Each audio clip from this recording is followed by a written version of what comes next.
The year is 2074, and humanity has finally unlocked the secret of time travel. The breakthrough doesn't stay legal for long. Governments ban it almost immediately, forcing the technology underground, where criminal organizations quickly seize control of it. At the same time, advances in tracking technology make disposing of murder victims nearly impossible. To solve that problem, a powerful crime syndicate comes up with a disturbing solution. Instead of hiding bodies in their own time, they send targets 30 years into the past, to 2044, where hired assassins eliminate them and erase all evidence. Those assassins are called loopers. The system is simple. A victim suddenly appears from the future, a looper pulls the trigger, and payment is collected afterward. Silver bars are strapped to the victim's body as compensation for the job. But every looper knows there's one final assignment waiting somewhere in their future. If they survive long enough to reach 2074, the syndicate eventually sends them back through time as a target. Their younger self is expected to kill them, officially ending their contract in a process known as closing the loop. The reward for completing that final task comes in gold, a sign that their service has come to an end. This future world has another unusual feature. Roughly 10% of people are born with telekinetic abilities due to a genetic mutation.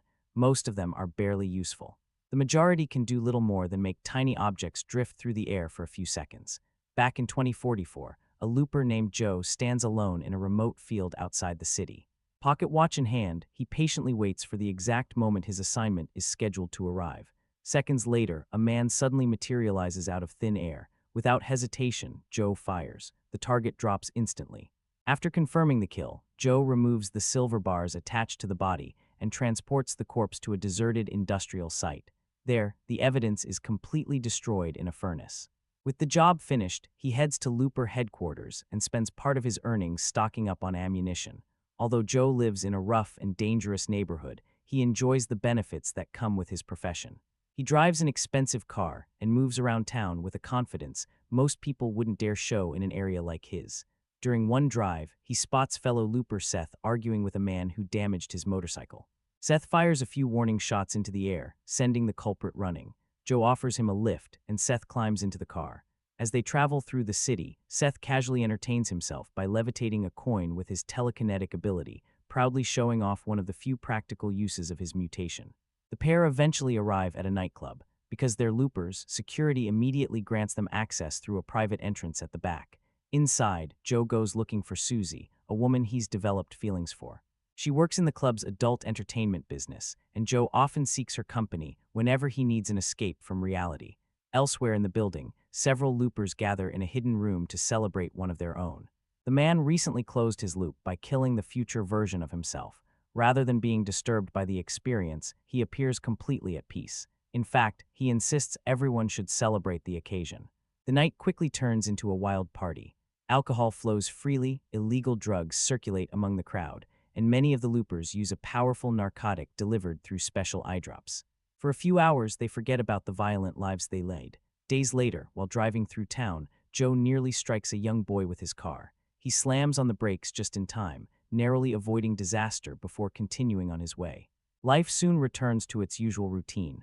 Joe continues carrying out executions, collecting silver payments, and disposing of bodies.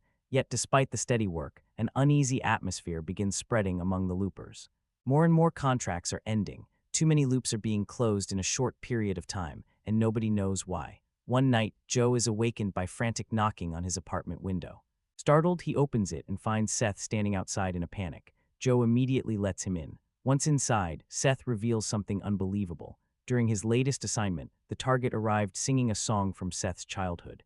Curious, Seth removed the hood covering the man's face and came face to face with an older version of himself.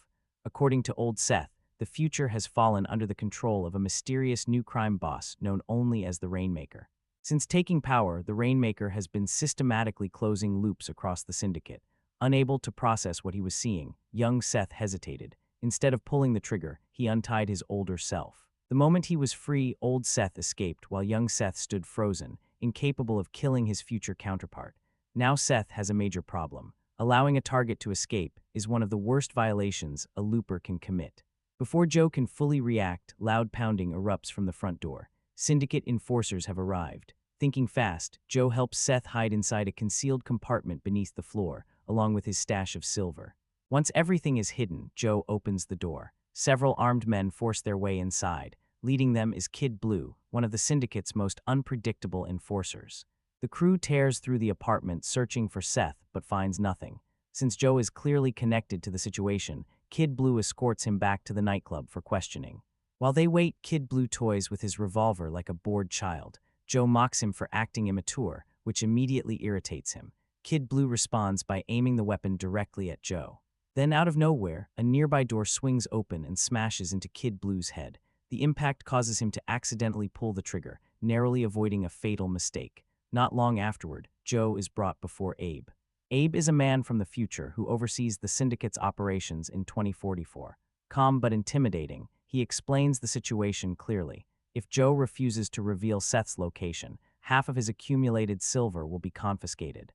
Joe wrestles with the decision. For years, he has dreamed of saving enough money to leave this miserable city behind and build a better life somewhere else.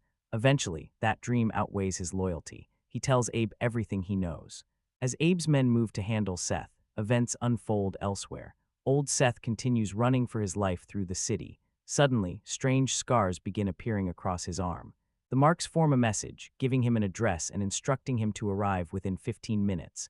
Realizing something is terribly wrong, he rushes toward the location. While climbing a fence, he suddenly loses his nose. The horrifying change reveals what's happening. Abe's men have captured young Seth and are mutilating him. Every injury inflicted on the younger version instantly alters old Seth's body in the future.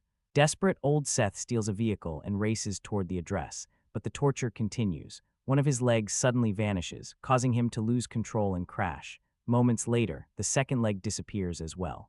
Now crippled, old Seth drags himself across the ground using only his arms, inching closer to the destination. Somehow, he reaches the correct building and struggles toward the door. Before he can get inside, Kid Blue appears. Without hesitation, Kid Blue shoots him. At the same moment, young Seth finally dies on a torture table, ending both versions of his existence. Meanwhile, Joe seeks comfort from Susie. The guilt of betraying his closest friend weighs heavily on him. He confesses what happened and admits he feels terrible about the choice he made. As a gesture, he offers Susie half of his silver earnings. She refuses.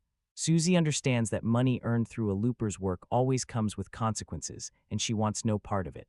Later that night, Joe returns home. Inside the apartment, he notices traces of Seth's blood, a grim reminder of everything that happened.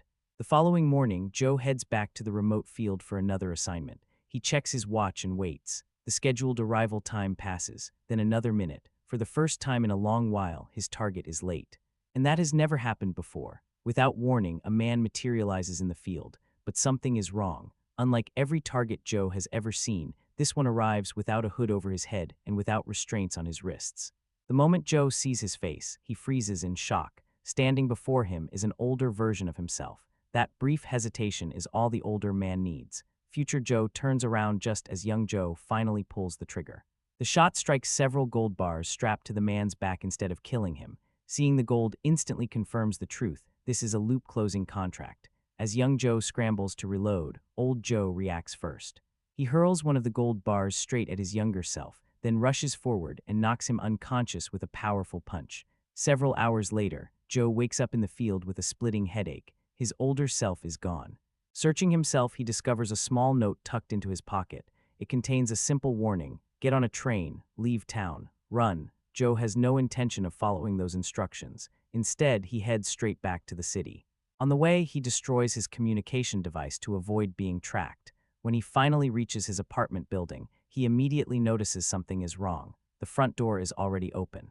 Inside, the place has been completely torn apart. Furniture is overturned, drawers have been emptied, and every corner has been searched. Hearing voices nearby, Joe quietly hides and watches. Kid Blue and several syndicate men are inside stealing his stash of silver. Waiting for the perfect opportunity, Joe suddenly attacks. He tackles Kid Blue and shoves him into the hidden floor compartment before slamming the lid shut. Kid Blue immediately starts firing through the compartment. More armed men rush into the apartment, forcing Joe to abandon the fight. He dives through a window and races toward the fire escape. Unfortunately, his escape doesn't last long. His footing slips, and he crashes several stories down onto the roof of a parked car below. The impact knocks him unconscious. Meanwhile, another version of events plays out in the timeline old Joe came from. In that reality, young Joe successfully killed his future self and closed his loop as expected. His contract finished, Joe spent years traveling across the world. He partied endlessly, burned through money, and fell deeper and deeper into drug addiction. Eventually, the fortune ran dry. To maintain his reckless lifestyle, he returned to what he knew best, killing for money. Once again, he became a hired gun. Years passed as he drifted through a life filled with violence. He carried out assassinations, participated in deadly operations, and left destruction behind in multiple cities across the globe. Time eventually caught up with him. Joe grew older. Then, 23 years after closing his loop, something unexpected happened. At a party, he met a woman unlike anyone he'd ever known. Their first interaction was hardly romantic. She simply flashed him an insulting gesture and walked away. Yet somehow, 2 years later, they were husband and wife. For the first time in decades, Joe found peace. Her influence changed everything. The addictions disappeared.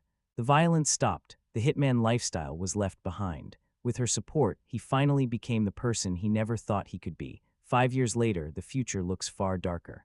News broadcasts are filled with stories about a mysterious figure called the Rainmaker. Nobody knows exactly who he is, but his influence is spreading rapidly across the criminal world. One morning, Joe wakes up and notices strange numbers written across his arm. Before he can make sense of them, armed men storm into his house. They're from the syndicate. Joe immediately understands why they've come. It's 2074. His time has run out. The loop must be closed. Knowing resistance is pointless, Joe surrenders. The men take him into custody and burn his home behind them. Later, while being transported through an abandoned industrial complex, Joe sees an opportunity. The moment the guards let their guard down, he strikes. Despite his age, he overwhelms them with shocking speed and efficiency. One after another, the syndicate enforcers hit the ground. Within minutes, the entire team has been neutralized. After making sure the final man is unconscious, Joe pauses. He opens his pocket watch and looks at a photograph of his wife one last time. Then he steps into the time machine. A flash later, he arrives in 2044. This is the moment where the timelines diverge. Old Joe appears in the field, incapacitates his younger self, grabs a weapon, and escapes before the job can be completed.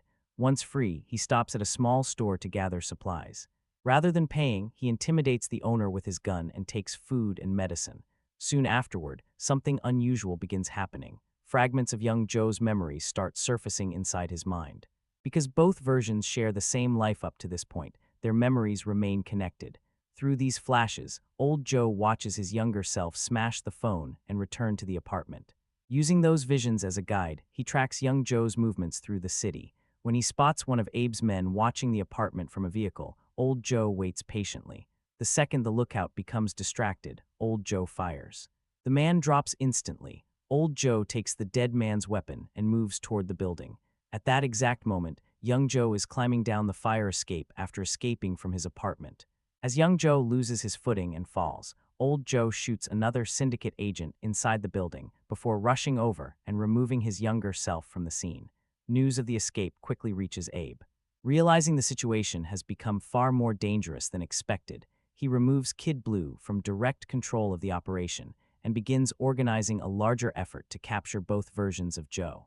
Elsewhere, young Joe regains consciousness at a train station. His older self has left him there deliberately, hoping he will finally leave town. Even now, Joe refuses. Meanwhile, old Joe breaks into a public library. Using the mysterious numbers from his arm, he accesses a database and begins searching for connections. The results reveal something shocking. The numbers correspond to 3 different children. Any one of them could potentially grow up to become the Rainmaker. Old Joe immediately prints their locations onto a map. As he leaves the building, new scars suddenly begin appearing on his arm. The fresh markings form another message, instructing him to meet at a diner. The following day, old Joe arrives at the location. Waiting inside is young Joe. A bandage wrapped around his arm confirms he was the one responsible for sending the message. The 2 versions of Joe sit across from one another, and despite the bizarre situation, order exactly the same meal. For the first time, they actually talk. Old Joe explains how he transformed after meeting his wife. He describes the darkest years of his addiction and how she never abandoned him, even when he gave her every reason to walk away. She stayed. She believed in him. She saved him. Then he tells young Joe what happened the day the syndicate arrived. As the enforcers surrounded the house, they spotted his wife standing near a window. Without hesitation, they killed her. Joe tried to reach her. He tried to fight. But before he could do anything, the men brought him down with electric stun weapons. the memory still haunts him. Afterward, old Joe turns the conversation toward the Rainmaker. According to future rumors, the mysterious criminal mastermind is responsible for mass killings, large-scale purges, and unimaginable bloodshed. In only 6 months, he managed to seize control of all 5 major crime syndicates. Even stranger, reports suggest he operates entirely alone. Nobody knows what he looks like. Nobody knows his real name. Nobody even knows where he came from. Old Joe reveals that before dying, another looper passed along the strange numbers as a clue. Using the map he printed, he explains his plan. He intends to find the Rainmaker while he's still a child and kill him before he can grow into the monster that devastates the future. If history changes, his wife might survive. Young Joe wants no part of it. Instead, he suggests a different solution. Why not simply meet another woman? Why not let the future change naturally and spare an innocent child? Old Joe immediately rejects the idea. He refuses to sacrifice the woman he loves. When young Joe reaches for his gun, the older version reacts instantly. A hard kick to the groin doubles him over. A sharp strike to the neck sends him crashing to the floor. At that exact moment, Abe's men arrive outside the diner. Gunfire erupts. Using his younger self as temporary cover, old Joe returns fire as armed syndicate agents storm into the building. The diner explodes into chaos. Bullets tear through windows and furniture while customers flee for safety.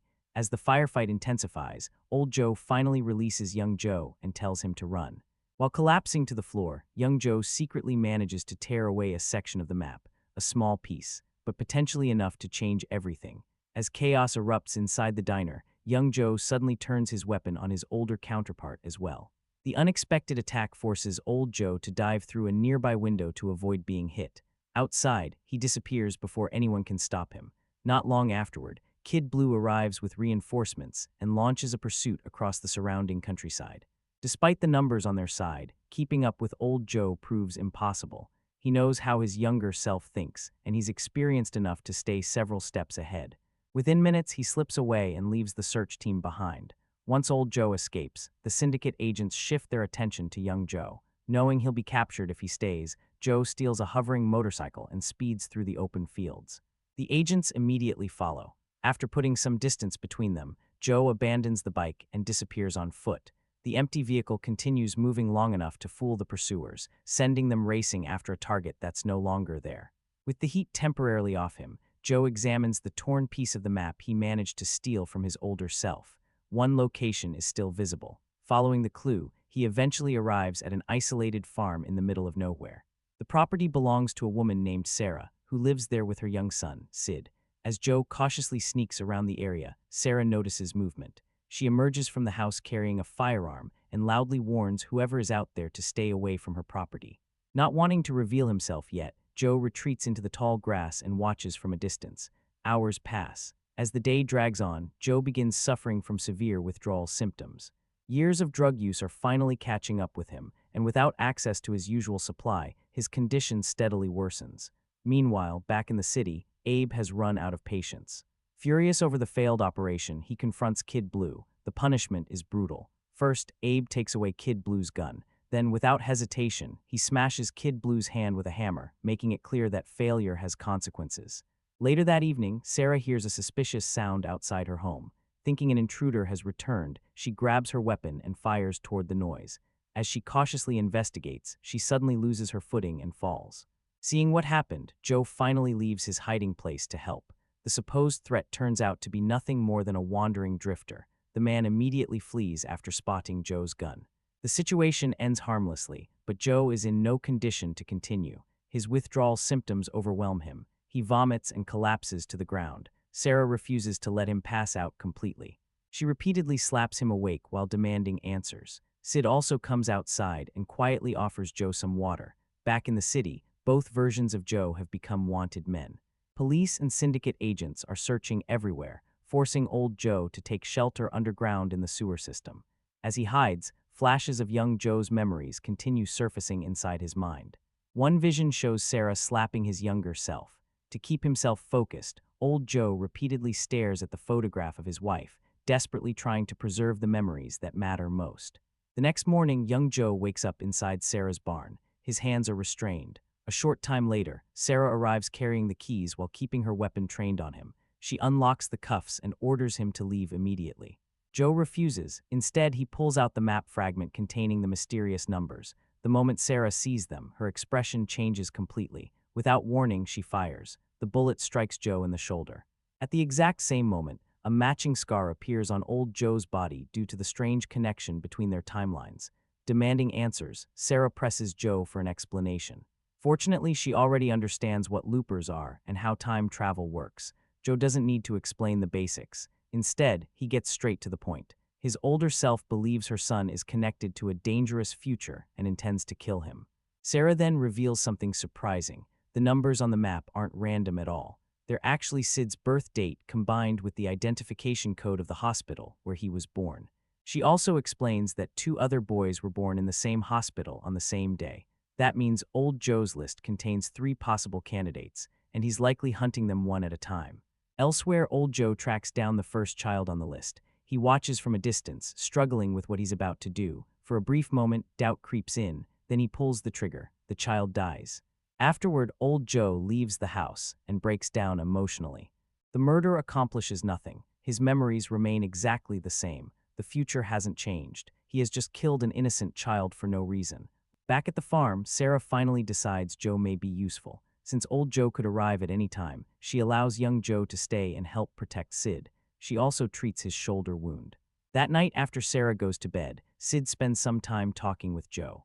The boy proudly shows him 2 toy frogs connected by a simple signal system. The idea is that if one frog moves, the other person immediately knows something is wrong.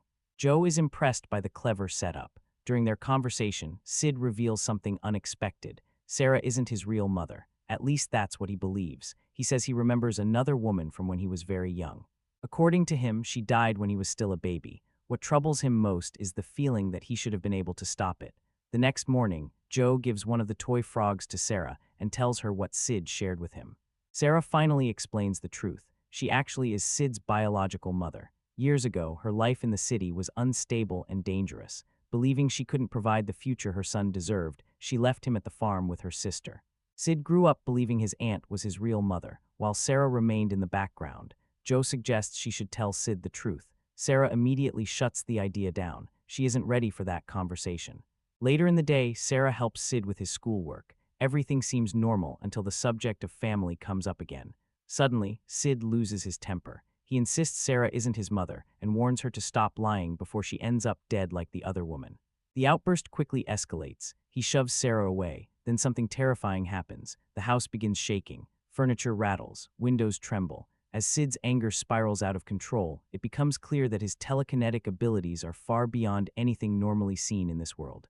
This isn't the minor telekinesis most people possess. It's something vastly more powerful. Knowing what could happen, Sarah immediately rushes into a reinforced safe room designed specifically for moments like this.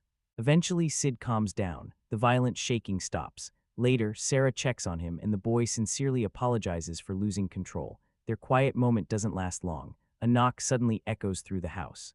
Sarah opens the door and finds Jesse, one of Abe's men. He's disguised as a police officer and claims he's searching for dangerous criminals. Suspicious but unable to refuse, Sarah allows him inside. Meanwhile, Joe hides behind a couch with his weapon ready. As the fake officer begins looking around, Joe notices Sid coming downstairs. Desperately trying to avoid a confrontation, he silently motions for the boy to go back upstairs. Sid ignores him. Instead, he heads toward the kitchen and deliberately makes noise. Jesse immediately follows the sound, but it turns out to be a distraction. While Jesse searches the kitchen, Sid quietly slips out through another doorway and hides inside a cupboard beneath the staircase. Joe follows him. Inside the cupboard is a secret passage. A few minutes later, both of them emerge safely outside through a concealed tunnel connected to the house. They remain hidden until Jesse eventually leaves the property. Once the danger passes, they reunite with Sarah. Meanwhile, old Joe reaches the second address marked on the map. When he discovers who lives there, the situation becomes far more complicated. The second possible rainmaker isn't a stranger. It's Susie's young son. And for the first time since beginning his mission, old Joe finds himself completely devastated. Standing outside Susie's apartment building, old Joe hesitates. Despite everything that's happened, he still cares about her. The memories of their time together haven't faded, and because of that, he simply can't bring himself to go through with what he came there to do. He lingers outside for several minutes, wrestling with the decision. Unfortunately, the building's security cameras capture his presence. Before long, the footage is recovered and eventually lands in Kid Blue's hands. Back at the farm, night falls and the tension finally begins to catch up with Sarah. She's exhausted, frightened, and overwhelmed by everything that's happened. Feeling alone, she uses the toy frog signal to call Joe. A short while later, he quietly enters her room. The conversation that follows brings them closer together, and the two spend the night finding comfort in one another amid the chaos surrounding them. Afterwards, Sarah reveals something she's never told Joe before. Using her concentration, she makes a lighter rise gently into the air. She has telekinetic abilities too. While her powers are nowhere near Sid's level, they're real enough to prove where his gift came from. The confession leads to something even more personal. Sarah breaks down emotionally as she talks about the years she spent away from her son. Leaving Sid with her sister had felt like the right choice at the time, but the guilt never disappeared. No matter how hard she tried, she couldn't stop blaming herself. The following morning begins peacefully. That peace doesn't last. Joe walks downstairs and finds Jesse standing inside the house with a gun pointed directly at Sarah. Caught off guard, Joe immediately surrenders. He hopes cooperation will keep Sarah alive. Jesse agrees and prepares to escort Joe away. Then everything goes wrong. Sid suddenly appears at the top of the staircase. As he rushes forward, he loses his balance and stumbles. The instant fear hits him, his telekinetic powers erupt. Objects throughout the room begin levitating. Furniture rises. Loose items spin through the air. Even Jesse's gun lifts away from his hand. Sarah instantly takes advantage of the distraction, tackling Joe and dragging him outside. Inside the house, Sid lands unharmed. His anger continues building. Moments later, Jesse himself is ripped off the floor and suspended in midair. Sid screams. The entire room explodes outward in a devastating burst of telekinetic force. Outside, Joe finally understands the truth. Sid isn't simply connected to the Rainmaker. He is the Rainmaker. The terrifying strength of his abilities explains everything. With powers like these, one person could absolutely dominate criminal empires and destroy syndicates without needing an army. Furious, Joe confronts Sarah. He accuses her of hiding the truth. Sarah desperately tries to explain. Sid isn't evil, he's frightened. Every time he loses control, it's because fear overwhelms him. She even reveals what really happened to her sister. The woman's death wasn't intentional. Sid accidentally triggered a catastrophic explosion during one of his emotional outbursts. Ignoring Sarah's pleas, Joe sets off to find the boy. Eventually, he spots Sid sitting alone in a field. The child is covered in blood. His face is frozen in shock and trauma. Looking at him now, Joe can't see a future tyrant. He only sees a terrified kid. Instead of reaching for his weapon, Joe kneels beside him and offers comfort. Afterward, Joe warns Sarah that Jesse almost certainly reported their location before everything happened. The farm is no longer safe. They need to prepare to leave immediately. Meanwhile, old Joe finally reaches a decision regarding the second child on his list. Determined to finish his mission, he storms into Susie's apartment. Susie tries to stop him, but he shoves past her and searches for the boy. Before he can reach the child, a jolt of electricity hits him. Kid Blue has been waiting. Using a stun device, he incapacitates old Joe and takes him prisoner. Soon afterward, old Joe is transported back to the nightclub. Abe has gathered his remaining forces there and is preparing an operation against the farm. As the criminals organize their attack, Kid Blue becomes distracted by an argument with one of the guards.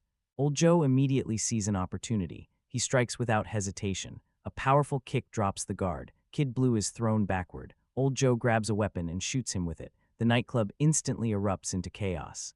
Joe tears through the building like a one-man army. He eliminates guards, steals additional weapons, and clears entire rooms in minutes. Every criminal standing between him and freedom falls. Using a hidden passageway, he moves deeper into the club while leaving a trail of bodies behind. At one point, he tosses an explosive into the main section of the building. The blast destroys the security system and throws the entire operation into disarray. Deep inside a private room, Abe hears the destruction getting closer and closer. For perhaps the first time, he's genuinely terrified. Eventually, the sounds stop. Some time later, Kid Blue regains consciousness. When he looks around, the nightclub resembles a battlefield. Everyone is dead, the guards, the syndicate members, even Abe himself. However, among the wreckage, Kid Blue discovers something important, the map leading to the farm. Not long afterward, old Joe arrives at the property carrying a vehicle loaded with gold bars. He tosses one of the bars toward his younger self. The message is simple: walk away. Young Joe refuses. Instead, he opens fire. Before the confrontation can continue, a hoverbike suddenly comes racing across the field. Kid Blue has arrived. The bike slams directly into young Joe, sending him crashing to the ground. Gunfire immediately follows. Old Joe and Kid Blue exchange shots while maneuvering around the field. Eventually, Kid Blue empties his weapon. Joe patiently waits until the man gets close enough. Then he fires. Kid Blue is blasted off the hoverbike. The vehicle spins out of control and crashes spectacularly. When the dust settles, young Joe realizes something alarming. Old Joe has vanished. Near the farmhouse, Sarah and Sid are already attempting to escape in a truck. Their route is suddenly blocked. Standing in the road is Old Joe. He immediately opens fire. Sarah floors the accelerator and tries to run him down. Sid panics. His powers erupt again. The truck lifts completely off the ground before flipping through the air and crashing upside down.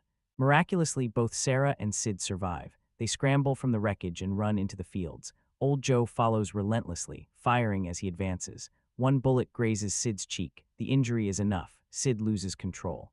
A massive surge of telekinetic energy explodes outward. Sarah and Old Joe are lifted into the air. Another shockwave slams into young Joe as he approaches. Everything around them begins shaking under the force of Sid's rage. Realizing what is happening, Sarah focuses entirely on her son. She speaks gently. She tells him she's there. She tells him he's safe. Most importantly, she tells him she loves him. The words reach him. Slowly, the storm begins to fade. The floating debris drops. The shaking stops. Sid regains control. Sarah immediately runs to him and wraps herself around him protectively. At that moment, Old Joe raises his gun once more. He's ready to take the shot. Watching everything unfold, young Joe suddenly understands the truth. This entire nightmare has been feeding itself in a loop. If Old Joe kills Sarah, Sid will experience unimaginable trauma. That pain will shape him into the ruthless rainmaker of the future. The very mission meant to stop the rainmaker is actually creating him. Joe finally sees the only way to end the cycle. The violence has to stop with him. Without hesitation, young Joe turns the gun on himself and pulls the trigger. Instantly, Old Joe vanishes from existence. The future that created him is erased. The cycle is broken. Later, after the danger has passed, Sarah treats the wound on Sid's face and puts him to bed. Only then does she return to the field where everything ended. Scattered across the ground are the gold bars left behind.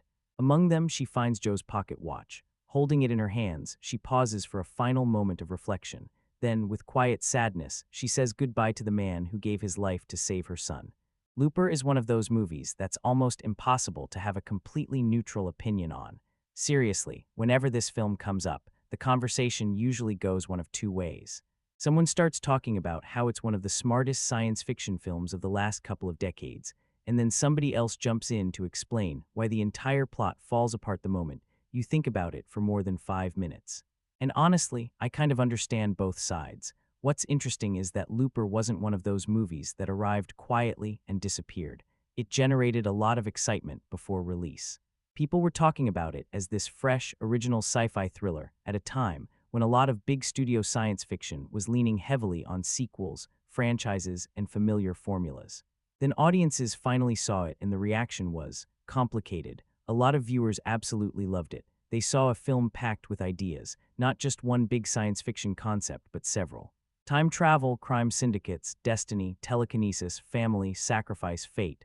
The movie keeps throwing new pieces onto the table, and for some people that's exactly what made it exciting. It felt ambitious. It felt different. It felt like a movie that actually wanted the audience to engage with it rather than just sit back and watch things explode. But on the other side, there were plenty of people who walked away frustrated, not because the movie was boring. In fact, that's rarely the complaint. The criticism usually comes from how much the film asks the audience to accept. Some viewers were completely on board until a certain plot development appeared. Others couldn't get past the time travel mechanics. Some loved the emotional direction the story eventually takes, while others felt it drifted away from the stronger ideas introduced at the beginning. What's fascinating is that even people who didn't fully enjoy Looper often seem to remember it. And that's not always true for science fiction movies. There are plenty of technically well-made films that disappear from your memory a week later. Looper isn't really one of them. Whether you loved it, hated parts of it, or spent the entire runtime trying to figure out how its timeline works, the movie tends to stick around in your head. I think part of that comes from how fearless it is. The film takes risks that a lot of mainstream releases avoid. Sometimes those risks pay off beautifully. Sometimes they create new problems. But the movie never feels like it's playing it safe. And because of that, people tend to focus on different things when judging it. Some viewers see an intelligent science fiction story that rewards attention. Others see a movie that mistakes complexity for depth. Some praise its originality. Others point to its inconsistencies. Some are invested in the emotional themes by the end, while others wish it had stayed focused on the crime thriller elements that hooked them in the first place. It's rare to find a film where the exact same scene can be praised by one viewer and criticized by another for completely opposite reasons. Yet Looper seems to create that reaction over and over. The strange thing is that all of those responses actually say something positive about the movie, because nobody argues this much about something forgettable. Nobody spends years debating a film that didn't leave an impression. Looper may not be universally loved, it may not even be universally understood, but more than a decade later, people are still discussing its ideas, defending its choices, questioning its logic, and recommending it to friends with some variation of, "Just watch it and see what you think." And honestly, that might be the best description of Looper's reputation. It's not a movie that everybody agrees on. It's a movie that everybody seems to have an opinion on. One thing that becomes pretty clear while watching Looper is that this doesn't feel like a movie that came out of a studio committee meeting. For better or worse, it feels like one person's idea. You can sense that throughout the entire film. Rian Johnson had already built a reputation for approaching familiar genres from unusual angles, and Looper might be the best example of that mindset. On paper, this could have been a straightforward time travel action movie. You take a cool premise, throw in some gunfights, add Bruce Willis, and call it a day. Instead, Johnson keeps pushing the story in directions you don't expect. What's interesting is that he never seems satisfied with just one idea. Most filmmakers would build an entire movie around the concept of assassins killing targets sent back through time. Johnson starts there and then keeps layering things on top of it: organized crime, future dystopias, telekinetic abilities, family drama, questions about destiny, questions about choice. At times, it almost feels like he's daring the audience to keep up, and somehow, most of the time, he manages to hold it together. What I appreciate is that Johnson doesn't spend the entire movie trying to explain every little detail of the world. A lot of science fiction films get trapped in exposition. Characters stand around explaining rules, technology, and history for 10 minutes at a time.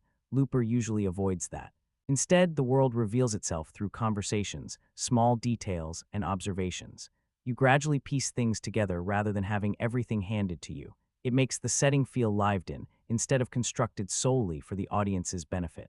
There's also a confidence to the storytelling. Johnson clearly understands that some viewers are going to have questions about the logic of the film.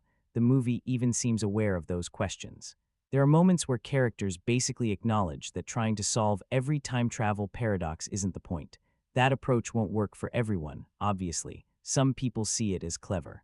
Others see it as the film avoiding difficult questions. But regardless of where you stand, it's a deliberate creative choice. Another thing that stands out is how comfortable Johnson is with tonal shifts. Most directors would probably separate the different elements of this story into different movies. The crime thriller would be one film. The family drama would be another. The telekinetic child storyline might be a third movie entirely. Looper blends all of them together. Sometimes that blend is seamless. Sometimes you can feel the gears shifting underneath. But even when the movie stumbles, it never feels uninspired. That's probably why reactions to the film remain so strong. People aren't responding to something generic here. They're responding to specific creative decisions. Decisions that often take the movie away from the safe path and into stranger territory. And honestly, I think that's one of the reasons Looper still stands out. You can argue about whether every decision works. You can debate the logic. You can question certain story directions. But it's hard to accuse the film of lacking ambition. Rian Johnson wasn't trying to make a standard science fiction thriller. He was trying to make something that mixed big ideas with personal drama, action with emotion, and spectacle with philosophy. Sometimes that ambition creates flaws. Sometimes it creates brilliance. But either way, Looper feels like the work of a filmmaker with a very specific vision, and that's something you don't see nearly as often as you should. If there's one thing almost everybody seems to agree on about Looper, it's that the premise is fantastic. Before we even get into the performances, the action, the themes, or the endless debates about time travel logic, the movie grabs your attention with a concept that's just instantly intriguing. The idea is simple enough to understand in a few sentences, but strange enough that you immediately want to know more. In the future, disposing of bodies has become incredibly difficult. So criminal organizations come up with a solution. Instead of killing people in their own time, they send them 30 years into the past, where hired assassins are waiting to eliminate them. That's already a pretty strong setup. But then the movie introduces the detail that elevates the entire concept. Eventually, those assassins are required to kill their future selves. The moment that idea is introduced, Looper stops feeling like a typical science fiction movie and starts feeling like something much more unsettling. Because suddenly the job isn't just about murder, it's about accepting your own death. Every Looper knows exactly how the arrangement ends. They enjoy the money, the freedom, and the lifestyle, but somewhere in the back of their mind, they know that one day they'll be standing on the opposite side of the gun. There's something darkly fascinating about that. It's the kind of concept that sounds obvious once you've heard it, yet somehow nobody had really built a major film around it in quite the same way. That's probably why the movie generated so much attention when people first heard about it. Even those who eventually had issues with the execution often admitted that the basic idea itself was incredibly creative. And what makes it work is that it isn't just a gimmick. A lot of science fiction films come up with a clever hook and then run out of interesting things to do with it. Looper keeps finding new ways to explore the consequences of its premise. Every major conflict in the story grows directly out of that central idea. The entire movie exists because one man refuses to accept the fate built into the system. That's it. One decision, one broken loop. And suddenly the whole structure starts collapsing. I also like how the premise feels both futuristic and weirdly practical at the same time. The mob isn't using time travel to conquer nations, become rich, or reshape history. They're using the most advanced technology imaginable to solve a criminal disposal problem. It's absurd when you think about it, but it's exactly the kind of absurdity that makes great science fiction memorable. The movie takes something extraordinary and applies it to something mundane. That's where a lot of the fun comes from. Of course, once you start examining the details, questions begin to appear, lots of them. Some viewers spend half the movie wondering why organized crime would use time travel this way in the first place, but that's a discussion for later. At the level of pure concept, Looper absolutely succeeds. It's one of those rare premises that immediately sparks curiosity. You hear it once and your brain starts filling in possibilities. What would happen if someone escaped? What would happen if you met your future self? What would happen if you knew exactly how your life was supposed to end? Those questions are built into the foundation of the movie. And before Looper even starts exploring its bigger themes about fate, sacrifice, family, and consequences, it earns your attention simply by presenting a science fiction idea that feels genuinely fresh. Not many films can say that. Even years later, people still describe Looper by talking about its premise first. That's usually a sign that the filmmakers came up with something special. One of the smartest things Looper does is take its big science fiction concept and build an entire system around it. Because the movie isn't really about time travel at first. It's about a job. A weird, horrifying job, but a job nonetheless. Joe wakes up, gets dressed, goes to a designated location, waits for someone to appear, pulls the trigger, collects his payment, and goes home. That's his routine. That's his profession. And the scary part is how normal it all feels to him. The film doesn't introduce the Loopers as tortured souls questioning their morality every day. Quite the opposite. Most of them have accepted the system completely. It's just the way the world works for them, and that's what makes the whole thing unsettling. These guys aren't hunting targets. They're not tracking criminals across the city. They're standing in empty fields waiting for human beings to appear out of nowhere. A few seconds later, the job is done. No names, no conversations, no personal connection, just another payday. The mob has basically turned murder into an assembly line. What I find fascinating is how the movie presents this arrangement almost like a business contract. The Loopers know the rules, they know the rewards, and most importantly, they know how their careers end. Eventually, every Looper has to close the loop. That's the phrase the film uses, and honestly, it's one of the most memorable concepts in the entire movie. Closing the loop means your future self gets sent back in time, and you're the one who has to pull the trigger. That's your retirement package. You kill the older version of yourself, receive a massive payout in gold, and spend the next 30 years living however you want until the day arrives when you become that older version. It's such a disturbing arrangement because everyone involved willingly accepts it. Think about that for a second. These men are essentially signing a contract that includes their own execution. They know exactly what's waiting for them. Yet the money is so good and the lifestyle is so attractive that they keep participating anyway. There's something almost tragic about it. The Loopers convince themselves that 30 years is a lifetime away. Future problems belong to future versions of themselves. Why worry about something that's decades down the road? Of course, that's easy to say until that future version suddenly appears standing right in front of you.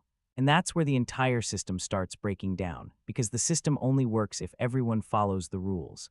The older version has to accept death. The The younger version has to pull the trigger. No hesitation, no questions. No second chances. The moment somebody refuses, the entire machine begins to malfunction. That's why old Joe escaping isn't just a personal problem for Joe. It's a threat to the entire structure. The mob can't allow people to break the system because the system depends entirely on certainty. The irony is that this organization has built a business model around controlling fate, but fate turns out to be the one thing they can't fully control. And that's why I think the Looper system is more than just a clever plot device. It's really the foundation of everything the movie wants to say. The Loopers are trapped in a cycle they helped create. They sacrifice their future for comfort in the present. They know the consequences, yet they keep moving forward anyway. Long before the film starts talking about destiny, sacrifice, or breaking cycles, those ideas are already embedded in the structure of the Looper system itself, which is probably why the concept remains so memorable. Even people who have issues with the movie's logic often admit that the idea of closing the loop is brilliant. It's simple, it's disturbing, and it immediately makes you wonder what you would do if one day you came face to face with your future self and realized you were expected to pull the trigger. Most time travel movies dream big. They deal with saving the world, preventing disasters, changing history, or fixing some massive event that affects humanity. The technology is usually treated like the most important discovery ever made. Looper goes in a completely different direction, and honestly, that's one of the reasons the movie feels so refreshing.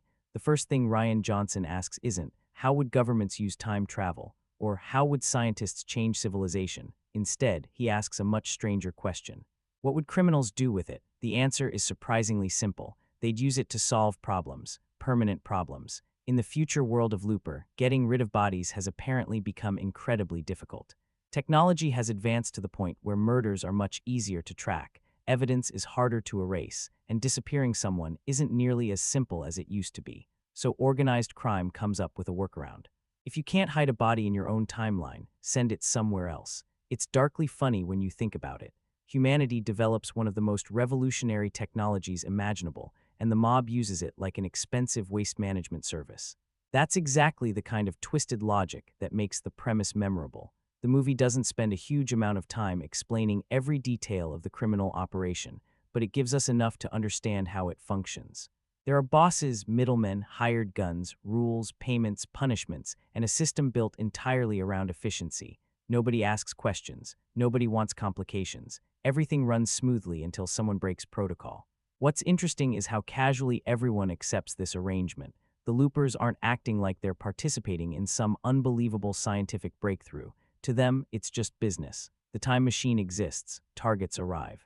Money gets paid, life goes on. That casual attitude actually makes the world feel more believable. People adapt quickly to extraordinary things. Once something becomes part of everyday life, it stops feeling extraordinary.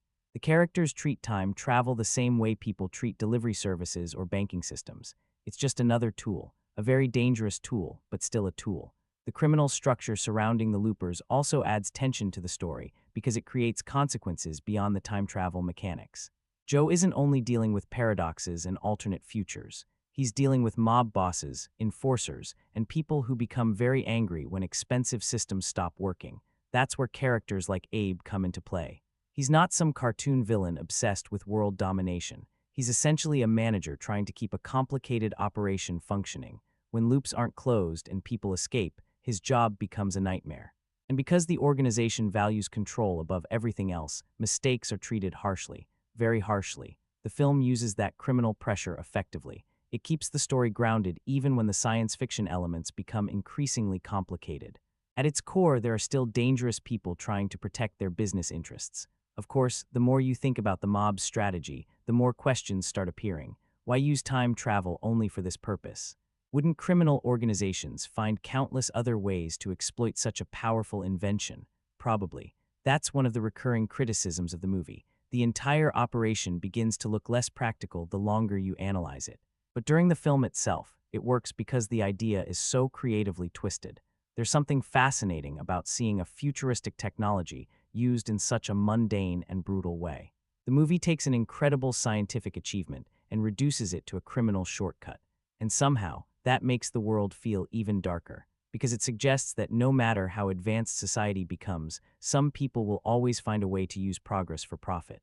The technology changes, human nature doesn't. That's one of the more interesting ideas quietly sitting underneath Looper's story. The future may look different, but greed, power, violence, and organized crime are still very much alive. They're just operating with better equipment now. One thing I really appreciate about Looper is that it doesn't spend half its runtime showing off the future. A lot of science fiction movies fall into that trap. The moment they get the chance, they start flooding the screen with flying cars, giant holograms, futuristic cities, and enough digital effects to make sure you never forget you're watching a science fiction film. Looper takes a much quieter approach. The future here doesn't feel shiny or exciting. It feels worn out. It feels like a world that's been patched together after years of decline. Society is still functioning, but barely. There's a sense that things have slowly gotten worse rather than suddenly collapsed. You don't get long speeches explaining what happened. You simply feel it in the environment. And honestly, that makes the setting more believable. The future in Looper isn't some distant fantasy world. It feels like an extension of problems that already exist. Poverty is still there. Crime is still there. Corruption is still there. The rich seem to be doing fine, while everyone else is just trying to get by. That atmosphere hangs over the entire movie. Even before the story introduces bigger concepts like the Rainmaker, you get the feeling that this world is headed somewhere dark. The characters aren't living in a hopeful future. They're surviving in one. What I like is how the movie trusts the audience to notice these details without stopping the story every few minutes for explanations. You'll hear characters casually mention things. You'll see technology that's slightly more advanced than what we have today. You'll catch glimpses of social problems that seem familiar but more severe. The movie never sits you down and says, "Here's how the future works." It just lets you absorb it naturally. That approach extends to the technology as well. There are futuristic motorcycles, communication devices, weapons, and transportation systems, but none of them feel like the main attraction. They're simply part of everyday life. The characters aren't impressed by them because they've lived with them their entire lives, and that subtlety helps the world feel authentic. One of the more interesting background details is the emergence of telekinetic abilities among parts of the population. Early on, it's treated almost like an odd genetic mutation that people have learned to live with. Most individuals only seem capable of minor tricks, and society doesn't appear dramatically transformed because of it. At first, it feels like a small piece of world building. Later, of course, it becomes much more important, but even before then, it contributes to the feeling that this future has evolved in unexpected directions. Another thing that stands out is how the world reflects the moral condition of the characters living in it. Joe's lifestyle tells you a lot about the society around him. He's making good money, but he isn't building anything meaningful. Most of his earnings disappear into temporary pleasures, drugs, parties, short-term satisfaction. There's a sense of emptiness underneath it all. That isn't just about Joe, it's about the world he inhabits. Many of these characters seem trapped in systems they don't fully control. They're earning money, following rules, and surviving day to day without thinking much about the long-term consequences. Which is ironic considering this is literally a movie about the future. The Rainmaker storyline adds another layer to the world building as well. Long before we learn much about the character, the name carries weight. People speak about the future almost like it's being shaped by a force they don't completely understand. It creates a sense of mystery hanging over the story. Something bad is coming. The audience knows it. The characters know it. But nobody fully understands it yet. That uncertainty helps make the world feel larger than what we're seeing on screen. And that's probably Looper's biggest strength when it comes to world building. It doesn't try to explain everything. In fact, there are plenty of unanswered questions by the end of the movie. Some viewers may find that frustrating. Others may enjoy filling in the gaps themselves. Personally, I think it works. The world feels lived in rather than overexplained. We get enough information to understand how people survive, how the criminal system operates, and why the future feels increasingly unstable. Most importantly, the setting serves the story instead of overwhelming it. The future isn't there to impress us. It's there to create pressure, to create consequences, and to remind us that every decision these characters make is helping shape a world they may never actually live long enough to see.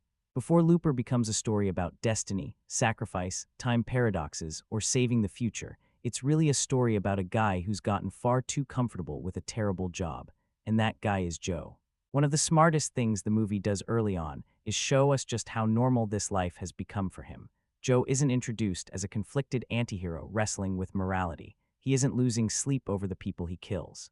He isn't looking for a way out. Actually, he's doing pretty well, at least from his perspective. He's young, making more money than most people around him, and living exactly the kind of lifestyle you'd expect from someone who believes consequences are a problem for another day. He has cash, freedom, drugs, parties, and absolutely no reason to think about the future, which is funny considering his entire job revolves around the future. There's something almost tragic about that when you look back on it later. Joe spends his days killing strangers sent back through time, collecting silver bars, and then wasting most of his earnings on temporary pleasures. It's a routine. A dangerous one, obviously, but still a routine. Wake up, go to work, pull the trigger, get paid, repeat. And because Joseph Gordon-Levitt plays him with such casual confidence, you understand how deeply Joe has settled into this existence. He doesn't see himself as a monster. He doesn't see himself as a victim either. He's just someone doing a job, a really awful job, but a job nonetheless. What makes Joe interesting isn't that he's a good person. Early in the film, he's honestly kind of difficult to like. He's selfish. He's impulsive. He thinks mostly about himself. When opportunities appear, he usually chooses whatever benefits him most. And the movie doesn't try to hide those flaws. If anything, it leans into them. That decision ends up being important because Joe isn't supposed to start as a hero. The story needs somewhere to take him. If he were already noble and selfless from the beginning, his journey wouldn't mean much. Instead, we meet a man who's convinced he's figured life out. He's making money. He's avoiding responsibility. He's enjoying himself. What could possibly go wrong? Well, everything. The Looper lifestyle itself plays a huge role in shaping who Joe becomes. These assassins are rewarded for thinking short-term. They're paid to focus on the present and ignore the future. In a strange way, the entire system encourages the exact behavior that eventually traps them. Enjoy today. Don't worry about tomorrow. Tomorrow's somebody else's problem. The irony, of course, is that tomorrow literally becomes Joe's problem when his older self appears. But before that happens, the film spends just enough time showing us what Joe's everyday existence looks like. We see the confidence. We see the arrogance. We see the comfort that comes from believing you're in control of your own life. And that's why the story works. Because when everything starts falling apart, we're not watching a hero lose control. We're watching someone discover that he never really had control in the first place. There's also a subtle sadness underneath Joe's lifestyle that becomes more obvious on repeat viewings. He has money, but no real purpose. He has freedom, but no direction. He has people around him, but very few meaningful connections. For someone who appears to have everything he wants, he actually seems surprisingly empty. The movie doesn't hammer that point home with speeches or dramatic moments. It just lets you notice it gradually. And once old Joe enters the picture, that emptiness suddenly matters. Because now Joe is forced to look at the person he eventually becomes, not some random future. His future, every bad habit, every selfish decision, every shortcut, every mistake, standing right in front of him. That's when Looper stops being a movie about an assassin and starts becoming a movie about self-confrontation.